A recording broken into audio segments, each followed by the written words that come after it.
Corona काल में महंगाई का बम फिर से फूटा है और इस बार इसका असर सीधे आपके किचन पर पड़ेगा। इस बार दिल्ली समेत देश के 4 बड़े शहरों में एलपीजी सिलेंडर की कीमतें बढ़ा दी गई हैं। मतलब कि आज से इन शहरों में एलपीजी का जो सिलेंडर आप खरीदेंगे उसके लिए पहले के मुकाबले ज्यादा पैसे देने होंगे।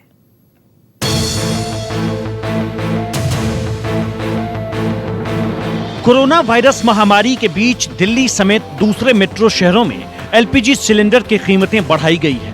गैर सब्सिडी वाले सिलेंडर पर दिल्ली में 11 रुपए 50 पैसे की बढ़ोतरी की गई है। ये सिलेंडर अब 593 रुपए में मिलेगा। हालांकि फरवरी के बाद से एलपीजी सिलेंडर की कीमत में ये पहली बार इजाफा किया गया है। नई कीमतें 1 जून यानी कि आज से लागू हो गई है। दिल्ली के साथ 3 और शहरों में कीमतें लागू। मुंबई, कोलकाता, चेन्नई में भी नई कीमत लागू।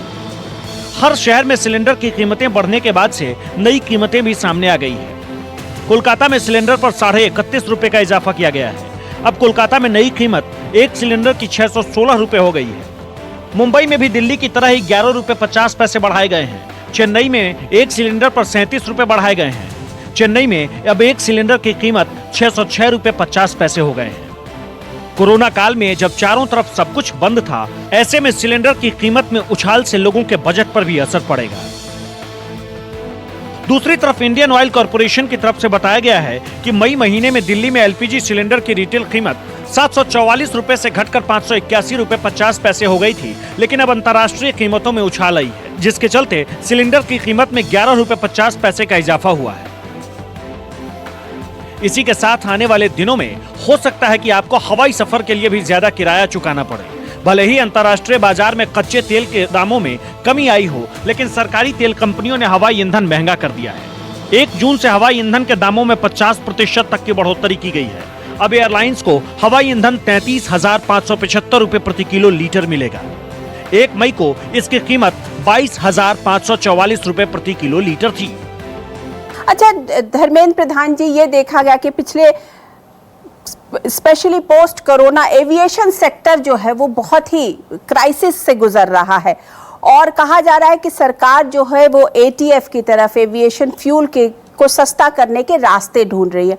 आपको क्या लगता है कि इसको करने की कोई गुंजाइश है? क्या सरकार एविएशन फ्यूल को कम करेगी? क्योंकि अगर अदरवाइज हमारी जो पूरी एयरलाइन इंडस्ट्री है वो जिसे कहते हैं ना वो इट्स रीलिंग अंडर क्राइसिस, उसको कैसे इससे निकाला जाएगा? अभी भी एटीएफ बहुत ही उसको अभी नया बाजार दर में बहुत ही सहज मूल्य पे पहुंचा है, लेकिन अभी डिमांड ही नहीं है। अभी जो डिमांड हम लोग अगर इन्हीं दिनों में पिछले साल की जो डिमांड था उसकी सिर्फ 12-15% डिमांड बची हुई है, बाकी सारे डिमांड जा चुकी है।